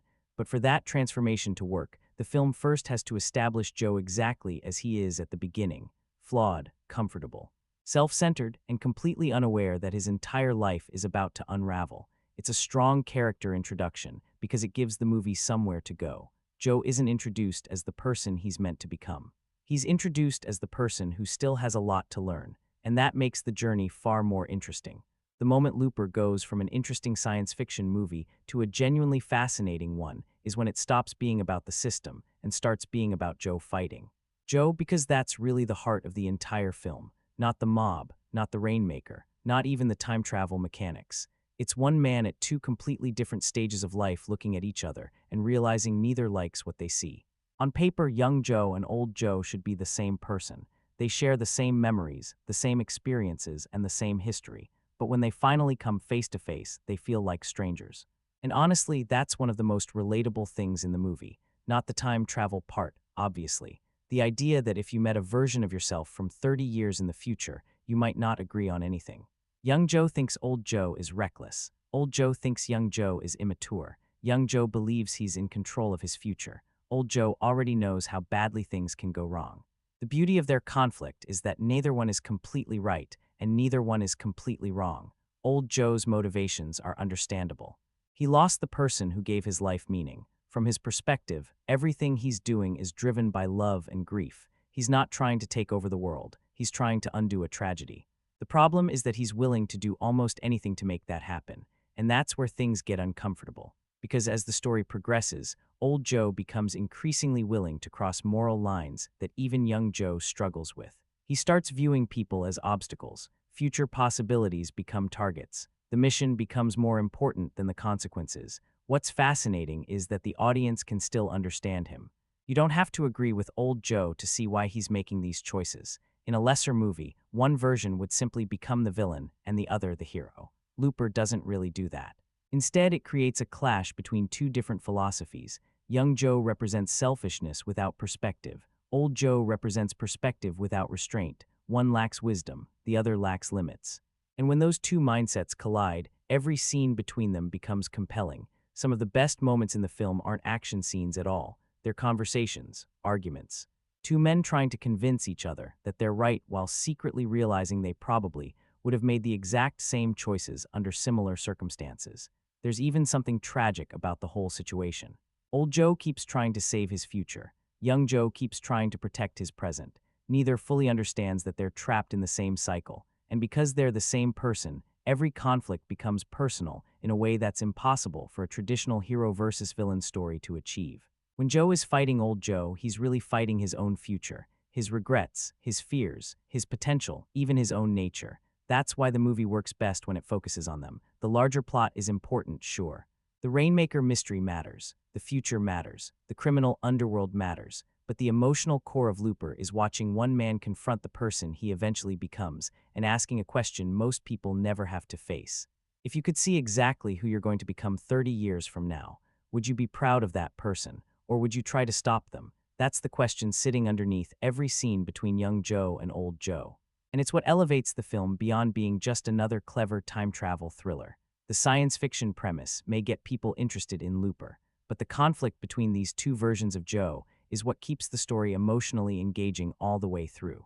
One of the biggest challenges Looper faces is convincing the audience that Joseph Gordon-Levitt eventually becomes Bruce Willis.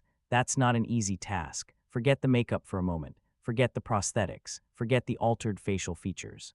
Even without all of that, Gordon-Levitt has to carry the burden of making us believe we're watching the younger version of a character we've already spent decades seeing Bruce Willis play. And honestly, that's a pretty tough assignment. What I like about Gordon-Levitt's performance is that he doesn't approach it as a simple impersonation. Well, most of the time, you can tell he studied Bruce Willis closely. The way he talks, certain facial expressions, the pauses in his speech, even some of his body language. There are moments where you can almost see the future version of Joe hiding underneath the younger one. It's subtle in some scenes. In others, it's impossible to miss, and that's where the performance becomes interesting, because Gordon-Levitt is balancing two jobs at once. First, he has to create a believable character. Second, he has to convince us that character eventually becomes Bruce Willis. Sometimes those goals work together beautifully. Sometimes they compete with each other. There are scenes where his mannerisms feel incredibly natural, like we're genuinely watching an earlier version of the same person. Then there are moments where you become aware of the performance itself, almost noticing the effort behind it. But even when that happens, there's still something impressive about the commitment. This wasn't the easy version of the role. The easy version would have been playing Joe exactly like Joseph Gordon-Levitt normally plays a character. Instead, he takes on an extra layer of responsibility, constantly trying to bridge the gap between himself and Willis. Beyond the physical similarities, though, what really sells the performance is Joe's personality. Early in the film, Gordon-Levitt makes Joe feel confident, arrogant, and completely comfortable with the life he's built. He's not questioning his choices. He's not searching for redemption. He's living for today and assuming tomorrow will sort itself out. There's a certain selfishness to him, a certain immaturity.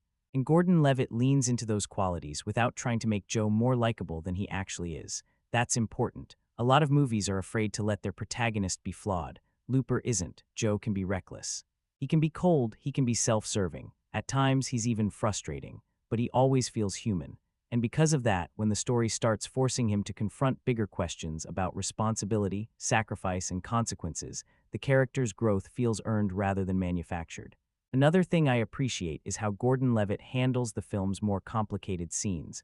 Looper throws a lot at him. Action sequences, emotional moments, complex exposition, scenes where he's essentially arguing with himself. The performance has to adapt constantly as the movie shifts genres and tones. One minute it's a crime thriller. The next, it's a science fiction mystery. Then suddenly it becomes something more emotional and reflective. Throughout all of that, Gordon-Levitt remains the anchor. Even viewers who had issues with certain story decisions often singled him out as one of the movie's strongest elements, and I can see why.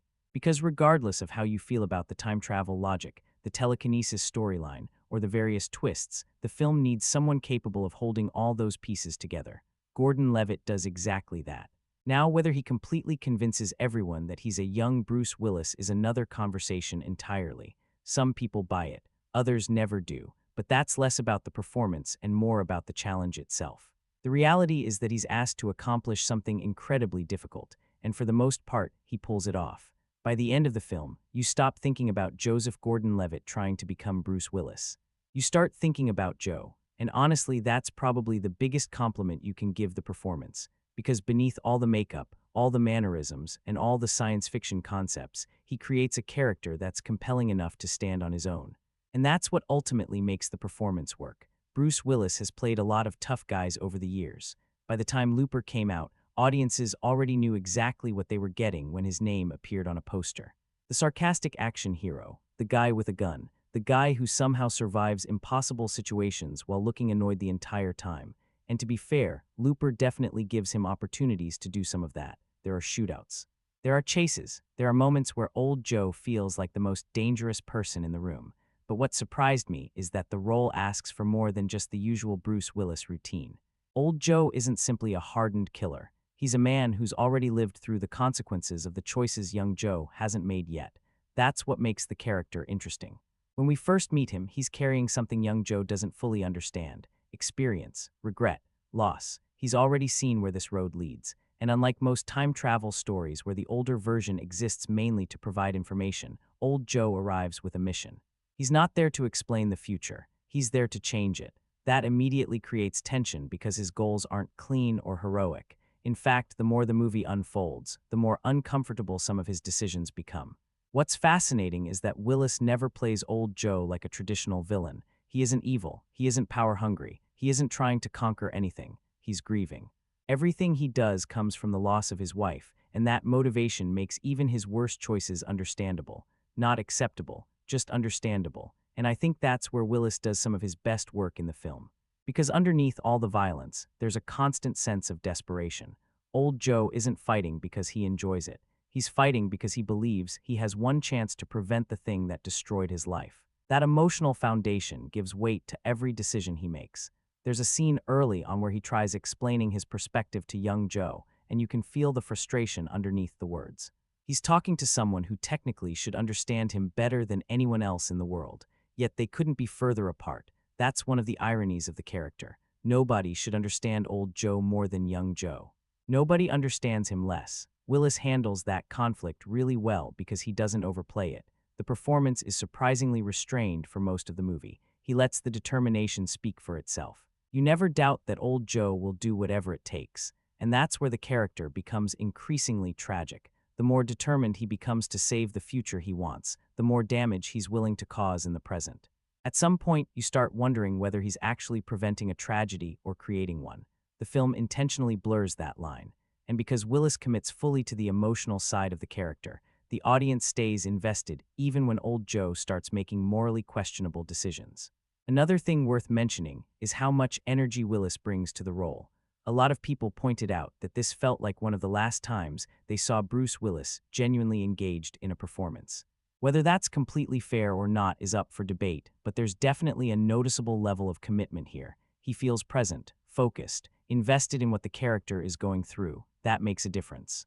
Especially in a movie where the emotional stakes are just as important as the action scenes. And while Joseph Gordon-Levitt spends much of the film building toward the person Joe eventually becomes, Willis has the opposite challenge. He has to make us believe that everything we're seeing in young Joe could realistically evolve into this older, more damaged version. For the most part, he succeeds. You can see the connection, not because they look identical. Not because the movie tells you they're the same person, but because Willis makes old Joe feel like a man who spent 30 years accumulating scars that young Joe hasn't earned yet. By the end of the movie, old Joe becomes more than just the future version of the protagonist. He's a warning, a possibility, a glimpse of what happens when grief, guilt, and obsession are allowed to take control.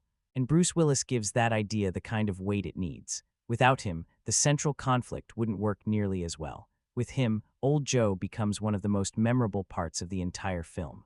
One of the most ambitious things Looper attempts has nothing to do with time travel. It's actually much harder than that.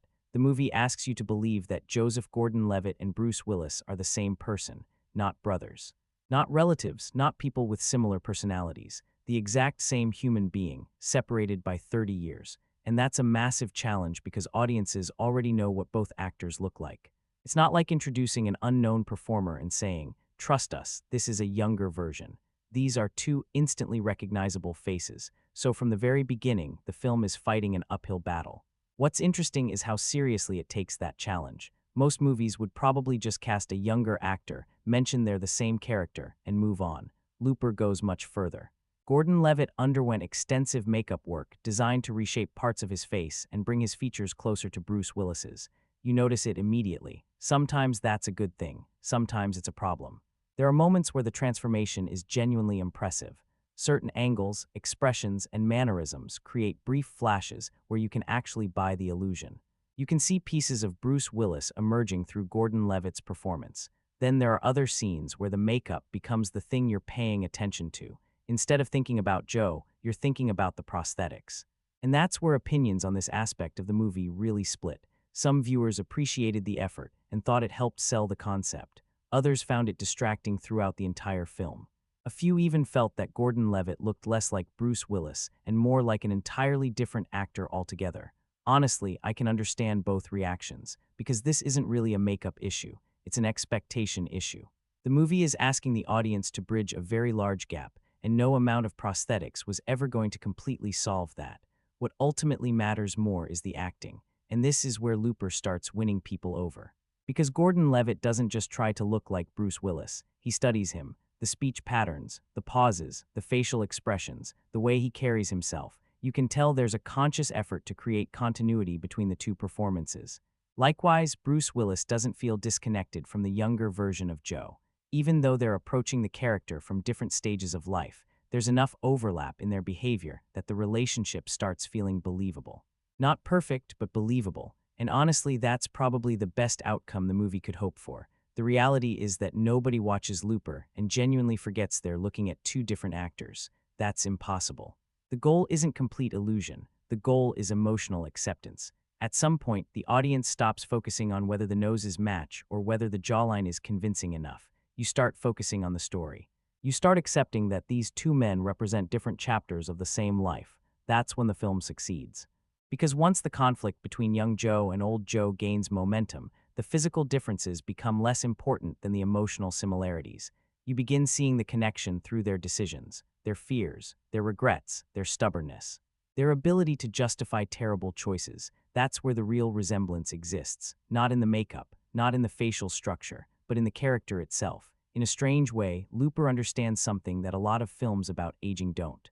People don't become different people as they grow older. They become altered versions of who they already were. The same flaws remain. The same instincts remain, the same fears remain, they're just shaped by more experience.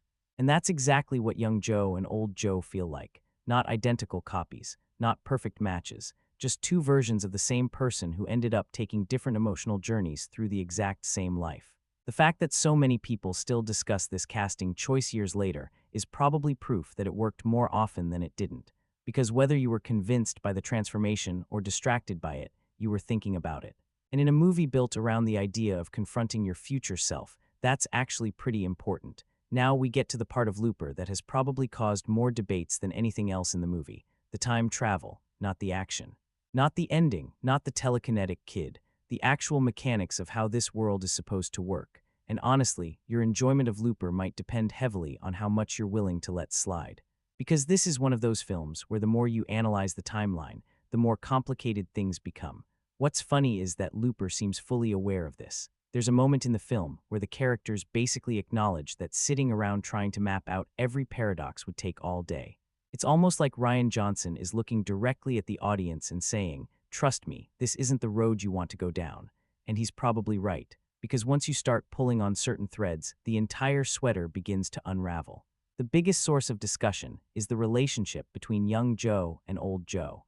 In many time travel stories, different versions of the same person are prevented from interacting. The logic is usually that such an encounter could create paradoxes capable of damaging the timeline. Looper doesn't care about that rule. Young Joe and old Joe don't just meet, they sit together, talk together, argue together, share information, influence each other's decisions. Basically, they do everything time travel movies usually tell you not to do, and that immediately raises questions. If old Joe changes something in the past, how does that affect his own memories? Why do some changes appear instantly while others don't? How can certain events continue happening if the timeline has already been altered? The movie offers answers to some of these questions. Others are left hanging. Then there's the bigger issue surrounding the entire Looper system itself. Think about it. The mob possesses one of the most powerful technologies imaginable, a functioning time machine, and they use it primarily for body disposal. Now, on one hand, that's a wonderfully original idea. On the other hand, it naturally makes you wonder why they aren't exploiting it in 1,000 other ways. Wouldn't criminals use time travel for financial gain, political influence, information gathering, market manipulation? Almost certainly. But Looper deliberately narrows its focus because the story isn't really interested in exploring every possible application of time travel. It's interested in Joe. That's an important distinction. A lot of criticism aimed at the film comes from treating it like a scientific puzzle when it's actually functioning more like a character-driven thriller.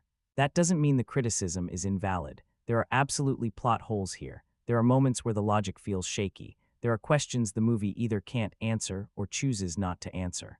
Even the central premise creates complications. Closing the loop sounds straightforward until you start asking how the loop began in the first place, or how old Joe's future can exist if young Joe continuously changes events, or whether multiple timelines should be forming every few minutes. The deeper you go, the messier it gets, and yet, for a surprising number of viewers, it still works.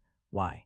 Because the emotional logic is often stronger than the scientific logic. You understand why old Joe is making certain decisions. You understand why young Joe resists him. You understand what's at stake emotionally, even when the mechanics behind it become questionable. That's one of Looper's greatest strengths and weaknesses at the same time. The movie wants you to feel the consequences more than calculate them. For some audiences, that's exactly the right approach. For others, it's frustrating, especially if you're the type of viewer who enjoys carefully constructed time travel systems where every rule fits together perfectly. Looper isn't that movie. It's much more interested in exploring themes of fate, regret, and choice than building a mathematically flawless timeline. And honestly, I think that's why reactions remain so divided. Some people watch Looper and see a smart science fiction story that uses time travel as a vehicle for larger ideas. Others watch it and see a collection of fascinating concepts that don't fully hold up under scrutiny. Both perspectives are fair, because the truth is, Looper lives somewhere between those two interpretations. The paradoxes are real, the plot holes exist, the timeline can get messy, but the movie also understands something important. Most people don't leave the theater thinking about equations. They leave thinking about decisions, about consequences, about what they would do if they had a chance to confront their future self. And that's where Looper tends to succeed, even when its logic doesn't. The science may be debatable. The emotional conflict rarely is. One of the reasons Looper stayed in people's minds long after they watched it is because the movie never settles into a predictable rhythm. Just when you think you've figured out what kind of story you're watching, it shifts, and then it shifts again. The opening portion feels like a futuristic crime thriller. You're learning about the Loopers, how the system works, and why Joe's life revolves around waiting in empty fields for strangers to appear out of thin air. At that point, it feels fairly straightforward. Well, as straightforward as a movie about time travel assassins can be. Then old Joe arrives. Suddenly the story becomes a chase. Then it becomes a mystery. Then it starts exploring questions about fate and changing the future. Then it introduces family dynamics that seem completely disconnected from the opening setup until you gradually realize they're actually central to everything. What's impressive is how much information the movie throws at the audience without becoming completely overwhelming. There's a lot happening here, different timelines, different versions of characters, future events influencing present decisions, new pieces of information constantly being revealed. In a lesser film, all of that could have become a confusing mess very quickly.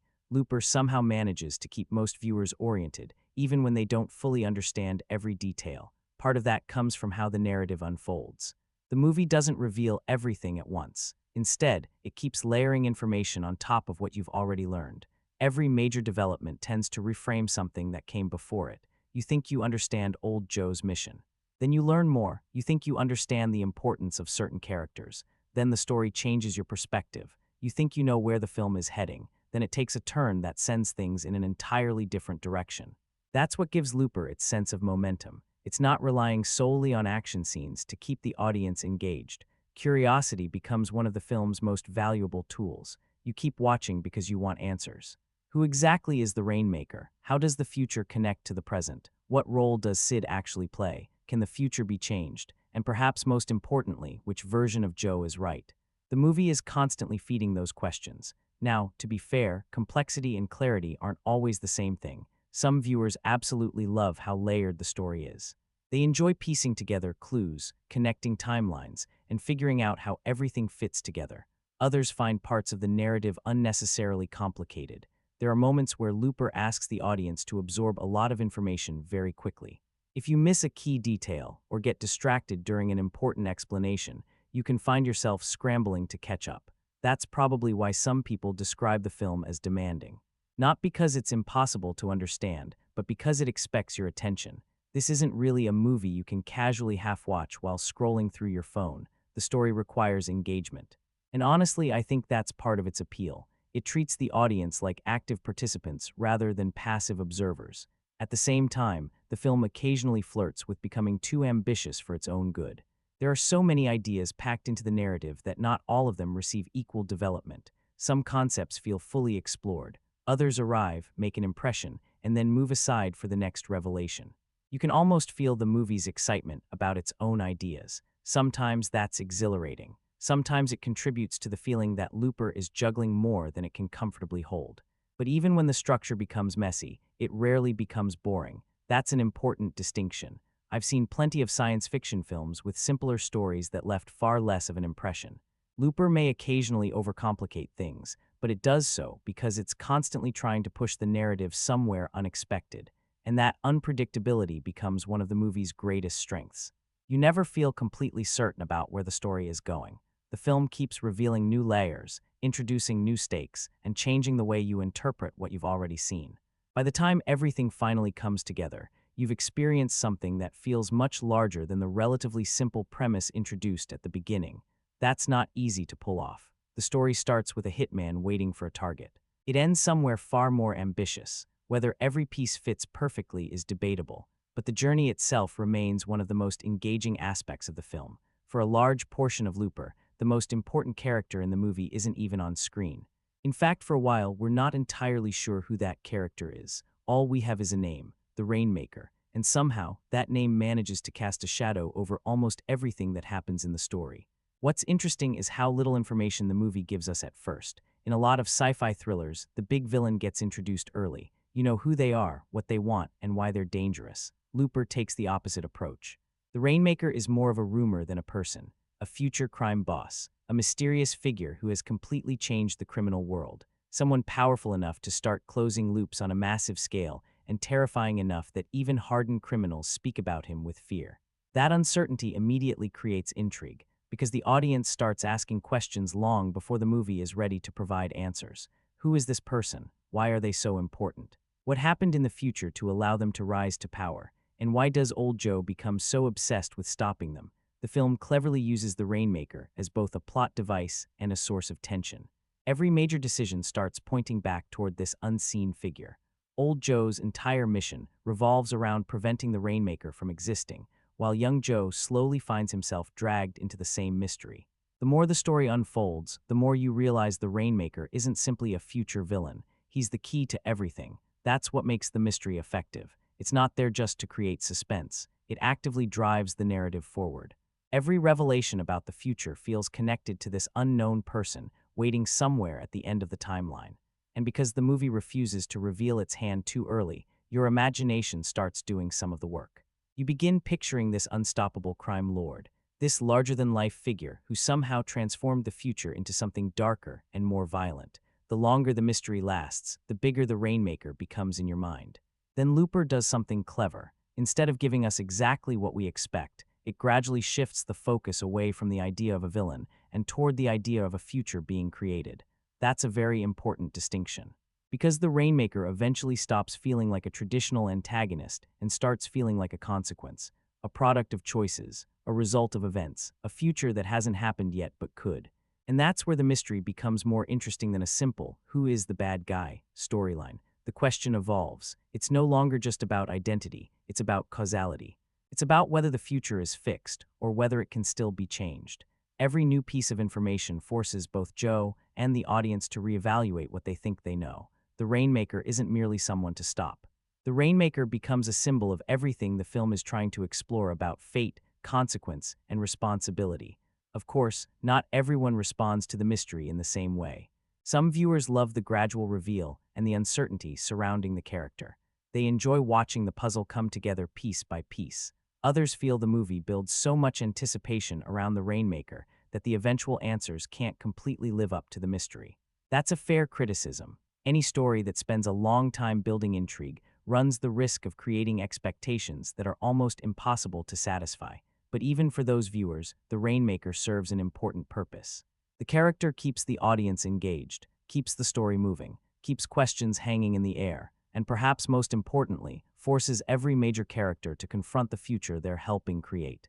By the time the mystery finally starts revealing itself, you realize something. The Rainmaker was never really just a person. The Rainmaker was the future itself, a future everyone is desperately trying to either prevent, protect, or understand. And that's what makes the mystery so effective. It's not just asking who the Rainmaker is. It's asking how the Rainmaker comes to exist in the first place. And that question turns out to be far more interesting. One of the biggest reasons Looper works as well as it does is that it never lets you get too comfortable. The movie is constantly moving, not necessarily in terms of action, although there's plenty of that, but in terms of information. Just when you think you've got a solid handle on where the story is heading, it introduces a new detail, reveals a hidden motivation, or completely changes the context of what you've already seen. And that's a huge part of the fun, because Looper isn't the kind of film that lays all of its cards on the table in the first 20 minutes. It likes holding things back. The opening gives you enough information to understand the rules of the world, but not enough to understand the full picture. You know who Joe is. You understand what a looper does. You understand the basic mechanics of closing the loop. But you don't really know where any of it is leading. Then old Joe escapes, and suddenly the movie becomes something else. The interesting thing is that each major reveal doesn't feel like it's there simply to shock the audience. A lot of movies mistake twists for storytelling. They throw surprises at you purely for the sake of surprise. Looper is usually smarter than that. Most of its revelations force you to reinterpret the story rather than simply react to it. You learn new information about old Joe's mission. You learn more about the future. You learn why certain characters matter. And with each new piece of the puzzle, the stakes shift. That's why the film remains engaging even during scenes where people are mostly talking. You're constantly processing information, trying to connect dots, trying to figure out where everything is headed. The Rainmaker storyline is a perfect example of this. At first, it sounds like a fairly standard future threat setup. There's a powerful figure causing chaos in the future, and old Joe wants to stop him. Simple enough. Except the movie keeps adding layers to that mystery. The answers don't arrive all at once. They arrive gradually, changing the meaning of previous scenes along the way. And then there are the twists involving Sid. Without spoiling the specifics too heavily, that's where the movie takes some of its boldest narrative risks. For some viewers, those developments are what elevate the film beyond a clever sci-fi thriller. For others, they're the moment where the story becomes a little too ambitious for its own good. Either way, they're memorable. And honestly, that's probably the key word when discussing Looper's twists: memorable. Years after watching the film, people may disagree about whether every reveal works, but they usually remember them. The movie doesn't rely on cheap shock value. It relies on recontextualization. That's a much harder thing to pull off. A good twist surprises you. A great twist makes you rethink everything that came before it. Looper has a few moments that come surprisingly close to achieving that. Another thing I appreciate is that the film rarely feels predictable. Now, some viewers did guess parts of the ending. Others saw certain revelations coming before they happened. That's inevitable with any mystery-driven story. But for most of its runtime, Looper keeps enough possibilities open that you're never completely certain about the destination. You're following the story rather than staying 10 steps ahead of it, and that's a valuable quality. Especially in science fiction, the genre often struggles with predictability because audiences become familiar with common tropes. Time travel stories, in particular, tend to recycle similar ideas over and over again. Looper manages to avoid that feeling for much of its runtime, not because every twist is revolutionary, but because the film is willing to combine ideas in unusual ways. Crime thriller, time travel puzzle, family drama, psychological conflict. The movie keeps blending those elements together, which makes it difficult to anticipate exactly how everything will connect. Of course, unpredictability comes with a risk. The more surprises a story introduces, the easier it becomes for things to feel messy or overcomplicated. Some viewers absolutely feel that Looper crosses that line occasionally. There are moments where the film seems so excited about its next revelation that it barely pauses to explore the previous one. That's a fair criticism. But even then, I'd rather watch a movie that's occasionally too ambitious than one that's completely predictable.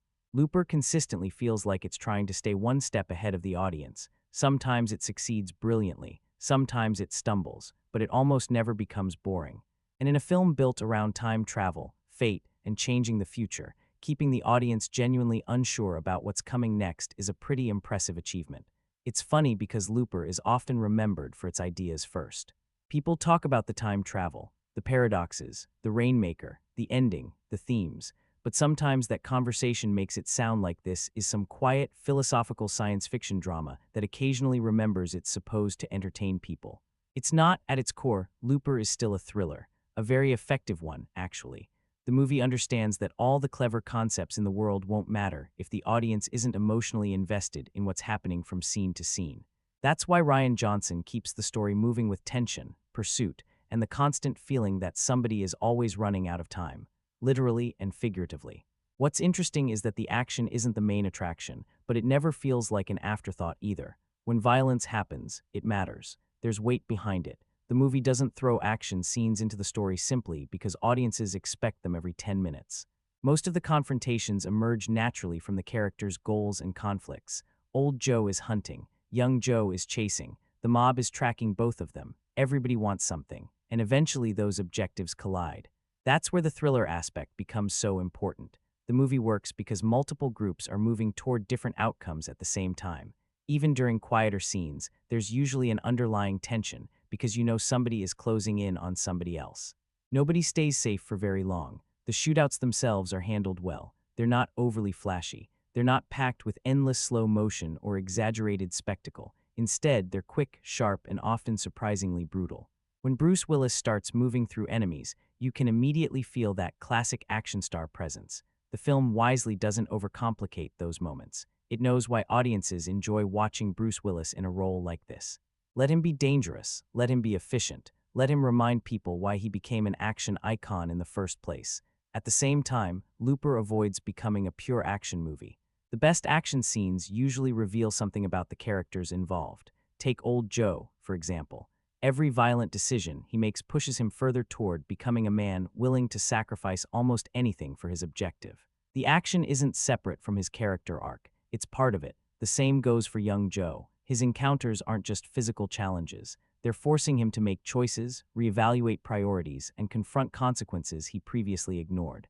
That's one reason the action remains memorable. It's connected to the story. Another thing I appreciate is how the movie builds suspense. Some of the strongest sequences don't involve gunfire at all. They're conversations, waiting games. Moments where information is being exchanged, and you know things could explode at any second. Looper understands that tension and action aren't the same thing. Action is what happens when the pressure finally breaks. Tension is what keeps you engaged before that happens. And honestly, the film is often better at tension than spectacle. You can see this throughout the chase sequences involving Old Joe. The audience understands what's at stake, understands what he's trying to accomplish, and understands why failure isn't an option from his perspective. That emotional context makes the pursuit feel meaningful. Without it, they'd just be people running around. With it, every decision matters. Of course, some viewers wanted even more action. That's understandable. The premise almost sounds like the setup for a non-stop sci-fi shootout. Time travel assassins, criminal syndicates, future technology, Bruce Willis carrying weapons. The ingredients are certainly there. Instead, the film uses action selectively. Some people love that restraint. Others wish the movie leaned harder into its action thriller side and less into the emotional and philosophical material that dominates the second half. Personally, I think the balance mostly works. Because whenever the movie needs energy, it finds it. Whenever the story threatens to become too focused on exposition or concepts, Johnson usually introduces a chase, confrontation, or burst of violence to reset the momentum. The result is a film that feels tense almost all the way through. Even when the pace slows down, the sense of danger rarely disappears. Someone is being hunted, someone is making a terrible decision, someone is about to change the future. And that constant pressure is what gives Looper its thriller identity. The science fiction concepts may be what draw people in initially, but the suspense is what keeps them locked in. Without the thriller elements, Looper would just be an interesting idea. With them, it becomes an engaging movie. For a movie built around time travel, Looper can be surprisingly grim, not in a flashy, end-of-the-world kind of way. Not in the sense that it's constantly trying to shock you. It's just dark. From the very beginning, the movie establishes a world where human life has become disturbingly transactional. People appear, get shot, disappear, and everybody involved treats it like another day at work. There isn't much ceremony to it, no speeches, no hesitation, just routine murder. And honestly, that's what makes it unsettling.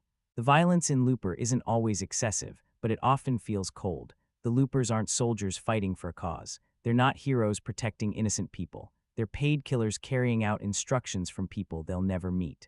That creates a very different atmosphere from most action movies. You're not watching good people defeat bad people. You're watching damaged people trapped inside a system built on violence. The film never lets you forget that. Even Joe, the character we're following, isn't introduced as someone we're automatically supposed to admire. He kills people for money. He's selfish. He's reckless. The movie doesn't try to clean that up or pretend otherwise. And because of that, the world feels morally messy from the start. Then things get darker. As the story unfolds, Looper begins showing the consequences of failure inside this criminal system. One of the most disturbing moments in the film isn't even a traditional action sequence. It's a scene that demonstrates what happens when someone breaks the rules. Without getting too deep into spoiler territory, it's one of those moments that sticks with people long after the credits roll. Not because it's especially graphic, because it's horrifying in concept. It's the kind of scene where the violence serves a purpose beyond simple shock value. It reinforces how ruthless this world really is. And that's something the movie does quite well. Most of the brutality isn't there just to make the film feel edgy. It usually reveals something about the characters, the criminal organization, or the stakes involved. Even old Joe's journey becomes increasingly uncomfortable because of this. At first, his mission seems understandable, tragic even, but the closer he gets to his objective, the more willing he becomes to justify terrible actions. The movie constantly asks how far someone should be allowed to go in the name of preventing future suffering, and the answers aren't easy. That's part of what gives Looper its darker tone. The characters are frequently forced into impossible choices. There aren't many clean solutions. There aren't many victories that feel completely satisfying. Even when people succeed, there's often a cost attached. The future itself feels bleak too. This isn't one of those optimistic science fiction futures where technology solved humanity's biggest problems. If anything, it feels like society has found new ways to make old problems worse. Crime still exists, poverty still exists, violence still exists, the tools have changed. Human behavior hasn't. That atmosphere hangs over the entire film. Even moments of hope tend to feel fragile. You get the sense that everything could fall apart very quickly. What's interesting is that despite all this darkness, Looper rarely becomes depressing. There's a difference. The movie is grim, but it's also energetic. The tension, mystery, and constant movement keep it from feeling emotionally exhausting. You're engaged by what's happening, even when the subject matter gets uncomfortable. Part of that comes from Rian Johnson's ability to balance tones. Every so often, he'll slip in a moment of dark humor or an odd piece of dialogue that briefly relieves the pressure before the story tightens the screws again. It's a smart approach. Without those moments, the movie might have become overwhelmingly bleak. Instead, it finds a balance between brutality and entertainment. Now, some viewers absolutely felt the violence was excessive. A few found the constant cycle of killing numbing rather than impactful. Others struggled to connect with characters who spend so much of the film hurting each other. Those criticisms are understandable. Looper is not trying to be a warm or comforting movie. It's a story about people trapped in cycles of violence, and the film wants you to feel the weight of that reality. But what makes the darkness work is that it isn't there for its own sake. Every act of violence is tied to a larger idea: regret, fear, power, loss, the inability to let go of the past, the desperation to control the future. Those themes are what give the brutality meaning, and by the time the film reaches its conclusion, you start realizing something important. Looper isn't celebrating violence. It's showing what happens when violence becomes the solution to every problem, and how difficult it is to break free from that mindset once you're trapped inside it. That's what gives the film its darker edge, not the body count, not the bloodshed, the realization that almost every tragedy in the story begins with someone believing that one more act of violence will finally fix everything. One thing that often gets overlooked when people talk about Looper is how weird the movie can be, and I mean that as a compliment. Because for all the discussions about time travel, paradoxes, assassins, and fate, there's a slightly strange personality running underneath the entire film. It never feels like a standard Hollywood sci-fi thriller. Even when it's doing familiar things, there's usually something a little off-center about the way it approaches them. That's where Rian Johnson's fingerprints are all over the movie. You can tell he's not interested in telling the story in the most obvious way possible. Take the concept itself. Most filmmakers would have presented time travel with a sense of awe. Scientists, laboratories, giant machines, endless explanations. Looper introduces it almost casually. Yeah, time travel exists. Criminals use it. Anyway, the movie moves on before you've even had time to process how ridiculous that sounds. And somehow that makes it funnier. Not laugh-out-loud funny necessarily, but oddly amusing. The film has a habit of presenting completely insane ideas as if they're everyday inconveniences. A mob-controlled time machine, sure. A future version of yourself showing up for execution. Why not? People with telekinetic abilities. Apparently that's just part of life now. The confidence with which the movie presents these ideas creates its own form of humor. It's the kind of storytelling where everyone on-screen treats absurd situations with total seriousness, which often makes them even more entertaining. Then there are the actual moments of dark humor sprinkled throughout the film. They're never overdone. Looper isn't trying to become a comedy. But every so often, Johnson inserts a line, a reaction, or a situation that cuts through the tension just enough to make you smile before things get serious again.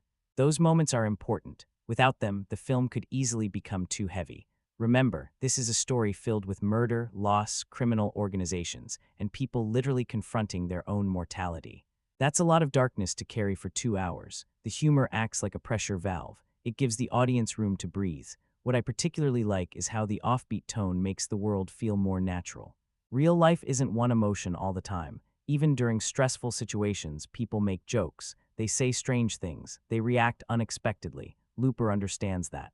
The characters don't always behave like traditional movie characters. Sometimes conversations take odd turns. Sometimes people react in ways that feel slightly awkward or unpredictable, and that unpredictability fits the movie. The story itself is unpredictable, so it makes sense that the people inhabiting it feel that way too. There's also something slightly eccentric about the way Johnson structures scenes. He often avoids the most obvious dramatic choice. Instead of delivering information through long speeches, he'll hide it inside casual conversations. Instead of building every moment toward a massive payoff, he'll sometimes let scenes end in quieter, stranger ways. That approach won't work for everyone. Some viewers prefer cleaner storytelling, more direct storytelling. Looper occasionally feels like it's taking a scenic route when a straight road would do, but that's also part of its charm. The film doesn't feel manufactured. It feels personal, like you're watching a filmmaker follow his curiosity wherever it leads, even if that means mixing genres and tones that normally wouldn't share the same movie. And honestly, some of the movie's most memorable moments come from that willingness to be unusual. A straightforward version of Looper might have been easier to understand. It might have been cleaner. But I don't think it would have been nearly as interesting.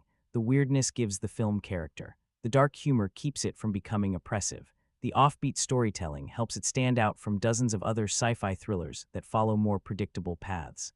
Even when Looper stumbles, it rarely feels generic. And in a genre crowded with familiar ideas and familiar structures, that's a pretty valuable quality. You may not love every creative decision the film makes. You may question some of them, but you're almost never wondering what kind of movie you're watching. It's unmistakably Looper, and a lot of that comes from the strange, darkly funny, slightly unconventional way it tells its story. One thing I didn't fully appreciate the first time I watched Looper was how much of its success comes from the way the world feels. Not the plot, not the characters, just the atmosphere. Because the movie creates a future that's surprisingly believable, and it does it without constantly drawing attention to itself. A lot of science fiction films want you to be impressed by their future. Every scene feels designed to remind you how advanced everything has become. Giant cities, endless neon lights, flying vehicles everywhere, walls covered in holograms. Looper mostly avoids that. Its future feels worn down, used. Like the world kept moving forward technologically, but never really fixed any of its deeper problems. There's poverty, there's crime, there's social decay. There's a sense that society is still functioning, but not particularly well. And honestly, that makes the setting feel more convincing than a lot of polished sci-fi worlds. You get the impression that people have simply adapted to living in a future that's slightly worse than the present. Nobody seems amazed by the technology because it's just part of everyday life. That's one of the smartest world-building decisions in the movie. The future isn't presented as a spectacle, it's presented as normal. Visually, Rian Johnson keeps things relatively grounded. Even when futuristic elements appear, they're usually integrated into the environment rather than dominating it. The technology feels practical, the vehicles feel functional. The cities feel lived in, everything looks like it belongs there. That restraint goes a long way, because Looper isn't trying to impress you with scale, it's trying to convince you that this world exists. The cinematography helps with that too. There's a roughness to the film's visual identity that matches the story. The environments often feel dusty, isolated, and slightly broken. Whether we're in the city or out on the farm, there's a persistent feeling that something is off. Something isn't healthy, something isn't stable, and that's exactly the emotional state of the characters as well. The setting and the story are constantly reflecting each other. The future world looks uncertain because the people living in it are uncertain. The atmosphere looks tense because everyone is carrying some form of fear, regret, or desperation.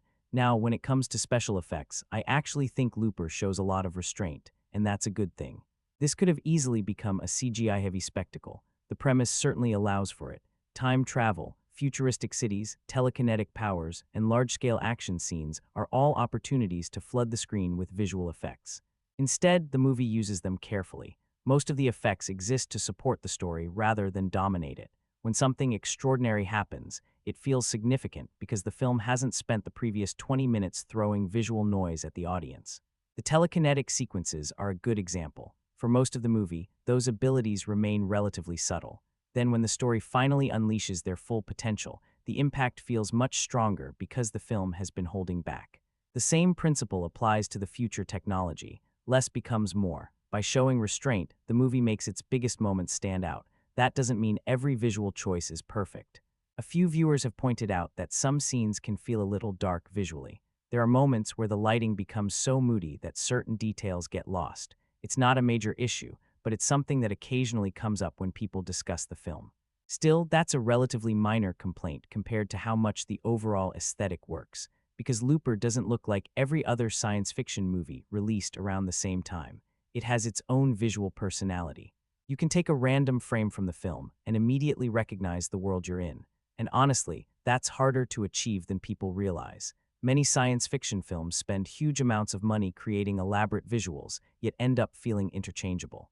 Looper doesn't have that problem. Its world feels distinct, its atmosphere feels distinct, its tone feels distinct. Even when the story gets complicated, the visual presentation remains confident and consistent.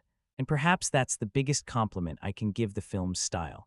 The future in Looper isn't memorable because it's bigger than reality. It's memorable because it feels like reality took a wrong turn somewhere along the way. And that's far more interesting. One of the most interesting and most divisive things Looper does is completely change what kind of movie it seems to be halfway through. The first act sets up a very specific expectation.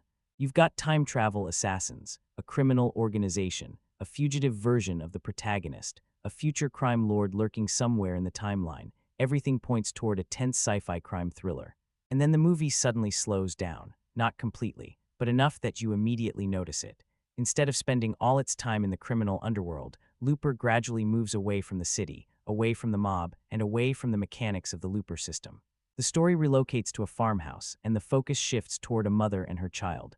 The first time I watched the movie, I remember thinking, okay, where exactly is this going? Because it feels like the film is taking a detour. For a while, you're not entirely sure how these new characters fit into everything that came before. The pacing changes, the atmosphere changes, even the emotional focus changes, and that's where audience reactions really start to split. Some viewers love this section. Others wish the movie had stayed focused on the crime thriller storyline. Both reactions make sense. If you were most invested in the Looper system, the mob politics, and the cat-and-mouse chase between young Joe and old Joe, the farmhouse sequences can feel surprisingly quiet by comparison. The movie deliberately trades momentum for character development.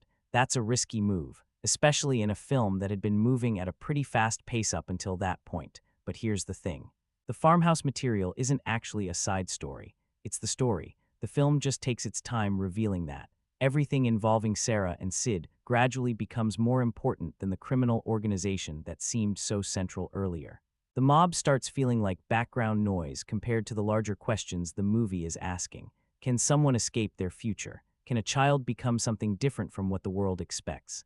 Can a cycle of violence be stopped before it begins? Those questions become the real focus of Looper, and they only work because the movie slows down long enough to explore them. Without these quieter sections, the ending wouldn't carry nearly as much emotional weight. That's why I think this shift is so important, even if it doesn't work for everyone. The film stops being about stopping a future villain and starts becoming a story about understanding how that villain is created in the first place. That's a much more interesting idea, but it's also a less straightforward one. Some viewers wanted the movie to keep escalating in the traditional action thriller direction. Bigger confrontations, bigger action scenes, more focus on the criminal world. Instead, Looper becomes increasingly interested in family dynamics.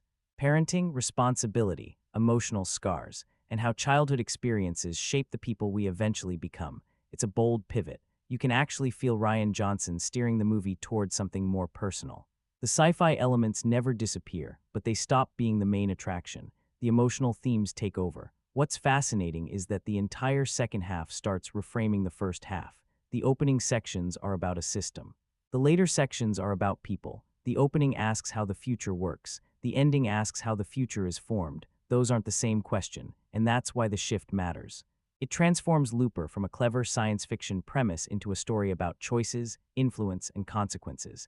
Now, does the transition always feel smooth? Not necessarily. There are moments where you can feel the gears changing. Some viewers describe the middle portion as a slowdown or a recalibration. Others see it as the point where the movie finally finds its emotional core. Personally, I think it's a little bit of both. The pace undeniably changes. But the movie gains something valuable in return: depth, because by the time the final act arrives, the audience isn't just wondering whether Joe will succeed. They're wondering what success even means. And that's a much stronger question than simply asking who wins the chase. The shift from crime thriller to family drama won't work for everyone, but it's one of the biggest reasons Looper remains memorable. Lots of movies start with a great premise. Far fewer are willing to completely change direction in pursuit of something more meaningful. Looper takes that risk. Whether you love the result or not, it's impossible to accuse the film of playing it safe. When Emily Blunt first enters Looper, she almost feels like she's wandered in from a completely different movie. And I don't mean that negatively. It's just that by the time Sarah arrives, the film has spent so much energy building a world of assassins, criminal syndicates, time loops, and future conspiracies that suddenly focusing on a single mother living on a remote farm feels like a dramatic shift in perspective. At first, she seems disconnected from everything. Then gradually, you realize she's one of the most important characters in the entire story. That's a difficult role to pull off. Because Sarah isn't introduced with the same immediate intrigue as old Joe, or the same narrative importance as the Rainmaker mystery. Her character has to earn her place in the story through performance rather than concept. That's ultimately why Looper continues to generate discussion, not because it gets everything right, because it dares to try things most science fiction films wouldn't even attempt, and sometimes that's more memorable than perfection. So after all the debates about time travel logic, the arguments over telekinesis, the discussions about the ending, the questions surrounding the Rainmaker, and the endless conversations about paradoxes, where does Looper ultimately stand? That's actually harder to answer than it sounds, because Looper is one of those movies that seems to create a different experience depending on who watches it. Some people see it as one of the smartest science fiction films of its era. Others see it as a fascinating but flawed movie that collapses under the weight of its own ideas. And honestly, I think both viewpoints can exist at the same time, because Looper is not a perfect film. The movie has plot holes. It has logical inconsistencies. Some story decisions work better than others. The telekinetic storyline remains divisive. Certain characters connect with audiences more than others. And if you're someone who values airtight time travel mechanics above everything else, you're probably going to find plenty to criticize. Those flaws are real, but what's equally real is how much the movie gets right. The premise is memorable, the performances are strong, the world feels distinct, the themes are surprisingly thoughtful, the emotional payoff lands for a lot of viewers, and perhaps most importantly, the film takes risks, a lot of them. Looper could have easily been a standard action thriller built around a clever sci-fi hook. Instead, it tries to become something larger. Sometimes it's a crime story, sometimes it's a character study, sometimes it's a family drama. Sometimes it's a philosophical discussion disguised as a thriller. And while that ambition occasionally creates problems, it's also what makes the movie stand out. The truth is, there are plenty of technically cleaner science fiction films that people rarely talk about anymore. Looper isn't one of them, Years later, people are still discussing it, still debating it, still recommending it, still arguing about whether certain parts work. That's usually a sign that a film left an impression. Forgettable movies don't inspire that kind of conversation. Looper does. One thing that appeared repeatedly across different opinions is the idea that the movie rewards engagement. The more attention you give it, the more you get out of it. Now, that doesn't mean everyone reaches the same conclusion. Some viewers come away impressed by its intelligence and originality. Others come away frustrated by its contradictions, but very few people walk away with nothing to say. And that's valuable, especially in modern science fiction, where so many films can feel interchangeable. Looper doesn't feel interchangeable. You remember the concept. You remember young Joe and old Joe. You remember the Rainmaker mystery. You remember the ending. You remember the debates. Even the things people dislike about the film tend to be memorable. That's a strange achievement in itself. Another thing worth appreciating is how well the movie has aged in terms of conversation. Many films generate excitement when they first release and then slowly fade from public memory. Looper seems to have done the opposite. Its reputation has remained surprisingly strong because it invites rewatching. The first viewing is often about understanding the story. The second viewing becomes about understanding the themes. And sometimes the movie plays differently once you already know where it's going. You start noticing details you missed before. Connections become clearer. Character motivations become richer. That's usually the sign of a film with some depth beneath the surface. At the same time, I don't think Looper's legacy comes from being the definitive time travel movie. Several reviewers compared it to other classics in the genre, and opinions varied wildly on where it ranks. What makes Looper special isn't that it solved time travel storytelling, it's that it used time travel to explore something more human: regret, choice, parenting, love, loss, responsibility, the future we create for ourselves and others. Those ideas are what give the movie staying power, because long after you've forgotten the details of a paradox, you'll still remember the emotional questions underneath it. Could things have turned out differently? Can people change? Are we trapped by our past, or do we have the power to break the cycle? Those are timeless questions, and Looper asks them in a way that feels entertaining, ambitious, and surprisingly emotional. So where do I ultimately land? I think Looper is exactly the kind of science fiction movie I want more of. Not flawless, not safe, not predictable, just ambitious enough to occasionally stumble and interesting enough that you don't really mind when it does. It's a film that trusts its audience, challenges its audience, and leaves its audience with something to think about after the credits roll. Whether you see it as a masterpiece or simply a very good science fiction thriller, one thing is difficult to deny. Looper remains one of the most distinctive and talked about sci-fi films of its generation, and that's a legacy worth having.